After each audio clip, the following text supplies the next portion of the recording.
It sound like Gucci cooperate. It sound like the victim. Gucci was a victim and gave his testimony. Pooh Shiesty came home, y'all, and made a first day out. They sent him right back to jail. He protected him. He kept him humble. He kept him 100. Gucci Mane ain't just dropped a diss track called Crash Dummy, and in it he basically hands the feds music. Everything they need to know about the alleged kidnapping case against Pooh Shiesty. Names, details, what went down in that Dallas music studio, all of it, on a Zaytoven beat. And this is the same Gucci Mane who posted back in 2018 that you can't be a snitch. The same Gucci who built his entire reputation on being street, according to the DOJ. He gave a statement to Dallas police that night.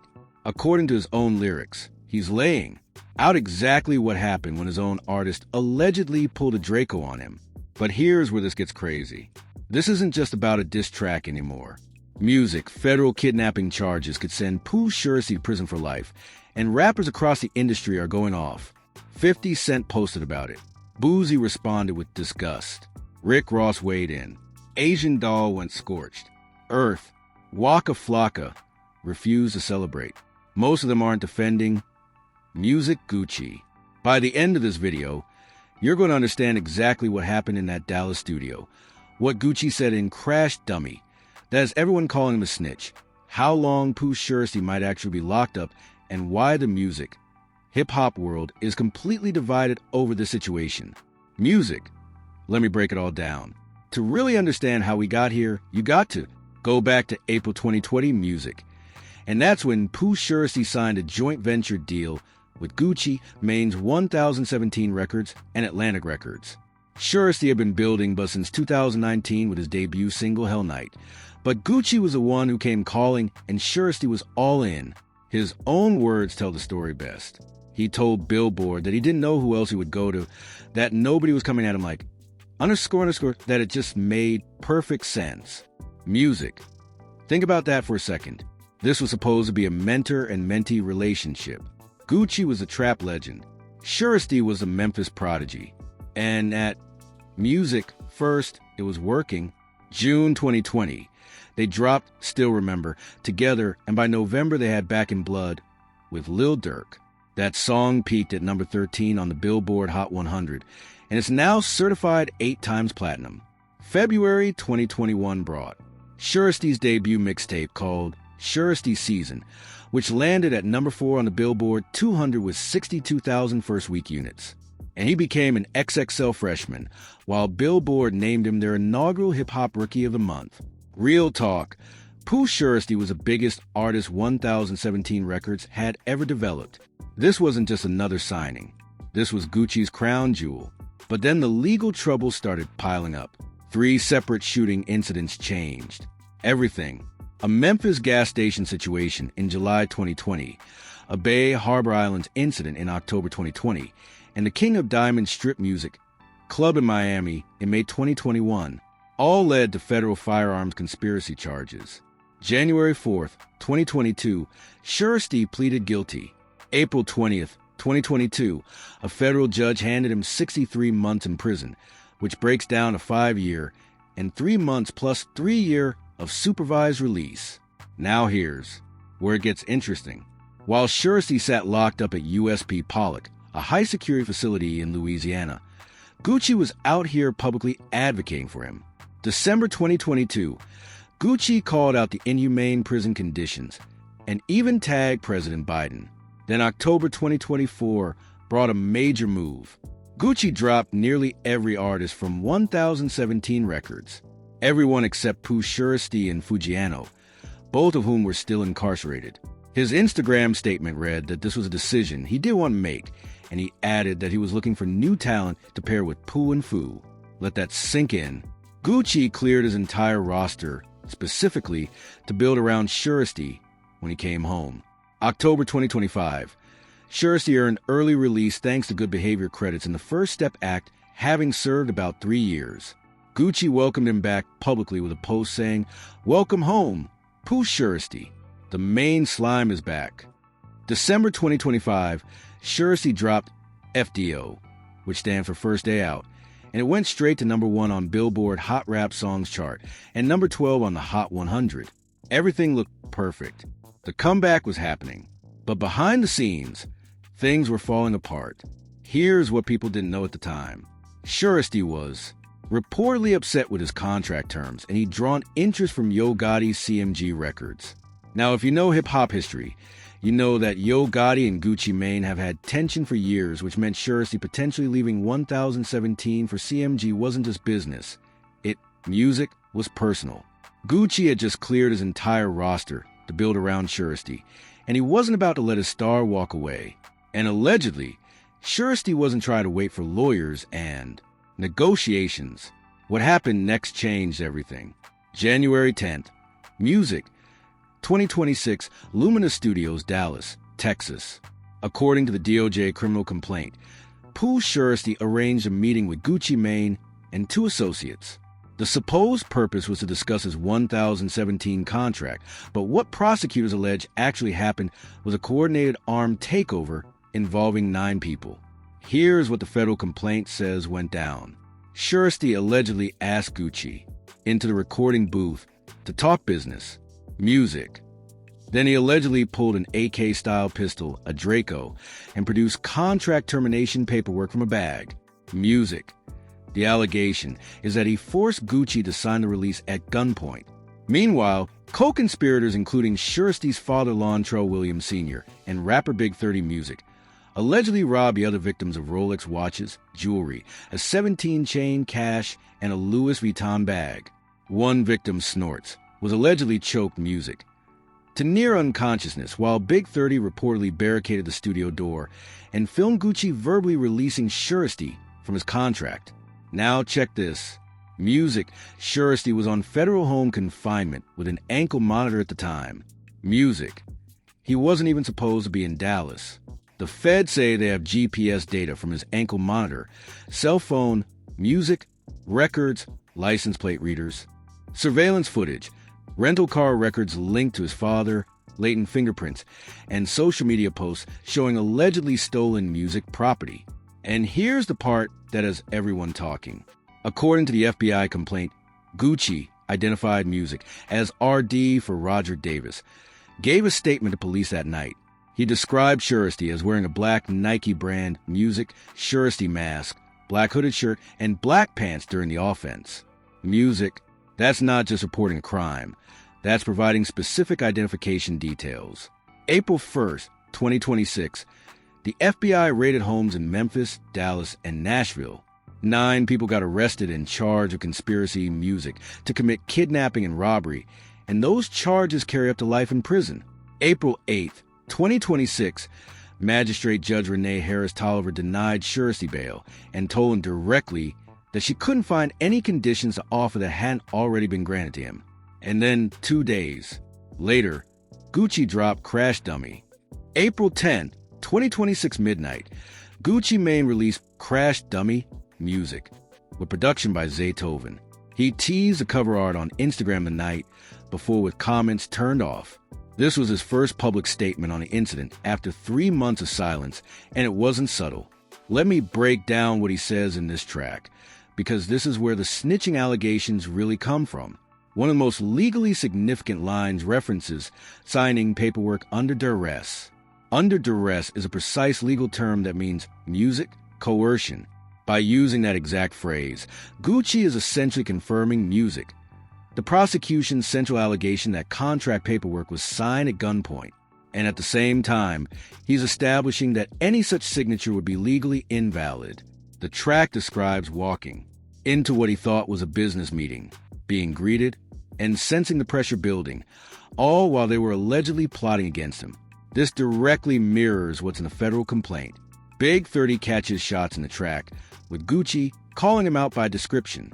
Suresti's father gets referenced with a line about learning behavior from your daddy, and both of these individuals are currently facing federal charges. Then there's the Suge Knight comparison. Gucci compares the situation to how Suge Knight allegedly intimidated Dr. Dre into signing over contracts, but makes it clear he's not Eazy-E, and this isn't the old days. For anyone who knows that history, Suge Knight allegedly used violence and intimidation to force business deals. And Gucci is directly accusing Suresti of the same tactics. The track also claims the alleged robbery didn't achieve its goal, that after all of it, Suresti is still signed to 1017. Gucci mentions putting money on Suresti's commissary while he was locked up, and the hook talks about music being betrayed and his heart turning cold. Now here's the question everyone's asking. Could this song actually impact a federal case? No rap lyrics prosecution law applies here because Gucci is the alleged victim, not the defendant, but the track essentially creates a public record that corroborates the prosecution's version of events. As one commentator put it, "My dog music just pretty much made a song for the prosecutor to play in court." Defense attorney Bradford Cohen has challenged the government's evidence pointing music out that the FBI has no physical contract, no video, no recovered gun, and no recovered jewelry. He called it a he said type of music case, but when one of the he said sides just released a detailed musical account of exactly what allegedly happened, that changes the dynamic. Let me keep it real with y'all. This is where the hip-hop community is completely split. One side says Gucci snitched.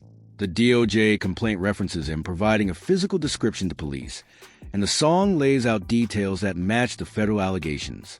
He's essentially dry snitching, putting information out publicly that the prosecution can use. And here's what makes it worse for Gucci. There's an old video from 2018 resurfacing where Gucci himself said, "You can't be a snitch." The irony is not lost on anyone. The other side argues Gucci was a victim of an alleged kidnapping at gunpoint. His security team, which reportedly music, includes retired law enforcement officers, called the police that night. The FBI even admitted they haven't formally interviewed him yet, music, and one of Big 30's lawyers confirmed Gucci has said he won't testify. The feds already had overwhelming independent music evidence, including the ankle monitor GPS, surveillance footage, fingerprints, and social media posts of allegedly stolen property. Music. The comparison to 6ix9ine keeps coming up, but there's a fundamental difference. 6ix9ine cooperated against his own co-conspirators, while Gucci is a music alleged crime victim. But here's my take on this. Even if Gucci had every legal right to report being kidnapped, even if his security made the call, even if the feds had music evidence without him, dropping a diss track that narrates the entire incident while your former artist is sitting in federal custody, music awaiting trial, is a choice. That's not just self-defense. That's putting everything on record in the most public way possible, and the hip-hop world noticed. Music reactions came fast, and most of them weren't in Gucci's favor. 50 Cent posted a since-deleted Instagram comment highlighting the contradiction between Gucci's past boasts about street activities music and his current cooperation with federal authorities. Classic 50, pointing out the hypocrisy without music directly saying it. Boozy Badass responded to Crash Dummy with a single disgusted SMH. 3 letters that said everything. DJ Academics summed up what a lot of people were thinking music when he said getting robbed by your artist, making a police report, then dissing the dude for robbing you is crazy. Rick Ross had the most measured music take. Speaking from Prague on April 3rd, he said, "Go wop most, and I don't music. Want to see this with a little homie Pooh Suresti." But then he added some real advice that you can't muscle your way out no business. Music, and it don't go that way. Ross even revealed he had once gotten Yo Gotti and Gucci on the phone together trying to broker peace, which means Ross was actively trying to prevent this music exact type of situation. I don't like it for either side. You know what I'm talking about? Go Wop most definitely didn't deserve that, and I don't want to see this with little homie Pooh Suresti. But this is where underscore gotta be educated and understand in business. You gotta negotiate. My underscore, you gotta negotiate. If you were signed for 100K and now you got 10 MS on the table, it's time to negotiate. This is how we do this. Boom, boom, boom, boom. Boom, boom. Everybody win. Let's go. That's how it gotta go. My underscore Asian doll went completely scorched music earth. As a former 1017 artist who fought to leave the label herself, she had receipts. She alleged the label systematically music signs kids from the poor ghetto that's active in the streets and exploits them. She defended Suresti's frustration by saying Pooh couldn't fight to get out his deal cuz He was in jail, and Gucci was holding on 'cause he could. Waka Flocka Flame, Gucci's first major protege, who had a bit of falling out with him years ago, refused to celebrate the situation. And then there's a viral video of an Atlanta inmate throwing Gucci's autobiography over prison railing. That image became the visual symbol of how the streets are viewing this whole situation. Meanwhile, 21 Savage was filmed bumping Suresty's FDO. Music, which sparked debates about loyalty since 21, is also an Atlanta artist like Gucci. Real talk, the consensus in the hip-hop community is leaning heavily against Gucci on this one. Now, let me expand this beyond just Gucci and Suresty, because there's music, a pattern here that nobody can ignore. 1017 Records has a body count, music, and I'm not even exaggerating. Big Scar died of a drug overdose in 2022 while signed to 1017. Enchanting died of a drug overdose in June 2024. Hot Boy West got sentenced to 15 years in prison. Mac Critter was arrested for first-degree murder. Rob Boy claimed the 1017 chain Gucci gave him was fake, then got arrested in Florida. Fujiano remains incarcerated on separate federal charges. And music, that's just the recent roster. Go back further, and you got the Waka Flocka split in 2013 that involved lawsuits and accusations of financial theft. Young Thug's early career was entangled with 1017 before Gucci claimed to have sold his contract on Twitter. Fans have started calling the label cursed, and one Instagram commenter put it perfectly when they said Gucci main label is equivalent to the Hunger Games and Asian Doll is like Katniss. Gucci's wife, Keisha Cole, has publicly rejected the curse label, but at a certain point you have to ask, what's the common denominator here? Is it bad luck? Is it the dangerous music environments these artists come from? Or is there something systemic about how 1017 operates? Asian Doll seems to think it's the latter, and now Suresty allegedly tried to muscle his way out rather than wait for legal options. This goes deeper than one incident. Music. Now let's talk about what Suresty is actually looking at here, because this is serious. Music. He's currently sitting in federal custody in Dallas after being denied bail, and the charges he's facing for conspiracy to commit kidnapping and robbery carry up to life in music prison. Let that sink in, life. On top of that, his prior supervised release from the Florida firearms case has effectively been violated by this Dallas music arrest. Remember, he was on home confinement with an ankle monitor and wasn't supposed to be in Dallas at all. Music, which alone creates additional legal problems. Defense attorney Bradford Cohen, who previously represented Lil Wayne and Kodak Black, is music challenging the prosecution's evidence at every turn. He's pointing out there's no physical contract recovered, no video of the alleged incident, no recovered guns, music, and no recovered jewelry. But the prosecution has the ankle monitor GPS. Music, data proving Suresty was in Dallas when he wasn't supposed to be. They have surveillance footage. They have 9 co-defendants. They have what appears music to be victim cooperation. No trial date have been set yet. But when you're facing federal kidnapping charges with this much alleged music evidence, the federal conviction rate is over 90%. Even if Suresty beats the most serious charges, he's likely looking at years added to. His sentence, music, just for the supervised release violation. He just got out in October 2025 after serving 3 years, and now he might be going back for decades. That's the reality of this situation. While the hip-hop world debates whether Gucci snitched, music, Suresty is sitting in a federal holding facility looking at the possibility of never being free again. Now let me, music, present the other side here, because there's a defense argument being made. Suresty's lawyer has been fighting music back publicly, and they pointed out what the government doesn't have, which includes no physical contract that was allegedly signed at gunpoint, no video of the actual incident inside the studio, no recovered firearms, and no recovered jewelry. Bradford Cohen called it a he said type of case. Suresty himself reportedly reacted with disbelief when news came out about Gucci's alleged police statement, and that reaction was covered in hip-hop media. The defense's implicit argument seems to be that if this actually happened the way the prosecution says, then where's the evidence? Music. Where's the contract? Where's the video Big 30 allegedly filmed? The counter to that is all the circumstantial evidence, including the ankle monitor, the surveillance, the co-defendants who might flip, and the social media posts of allegedly stolen property.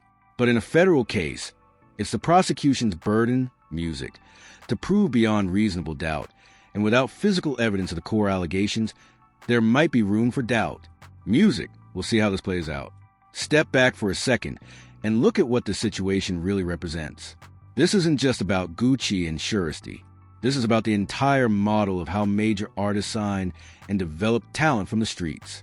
You take someone from poverty, someone who's active, as Asian Doll put it. You give them a deal that ties them up for years, and you take a percentage of everything they make. And if they want out, the system isn't built for that. Suresti couldn't fight to get out of his deal while he was in prison for 3 years.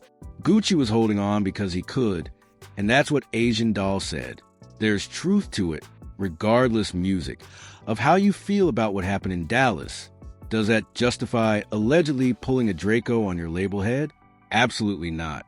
Nobody is saying that, but it explains the desperation, and music explains how a men-to-men relationship turned into federal kidnapping charges. The hip-hop industry has a long history of predatory contracts, of artists trapped in deals they signed when they were young and didn't understand what they were giving away, of label heads who hold artists hostage, music, because the paperwork says they can. This is bigger than two rappers. This is about how the game is played. Pooh Suresti sits in federal custody facing charges that could mean life in prison with no trial date set, his supervised release violated, his career potentially over before he turned 25.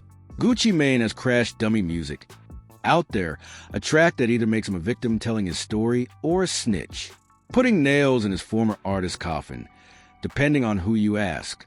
What started as a signing between a trap legend and a Memphis protege, a relationship both men once compared to Shaq and Kareem, has produced music, federal kidnapping charges, a snitching scandal, and the most divisive diss track since Pusha T's story of Adidon.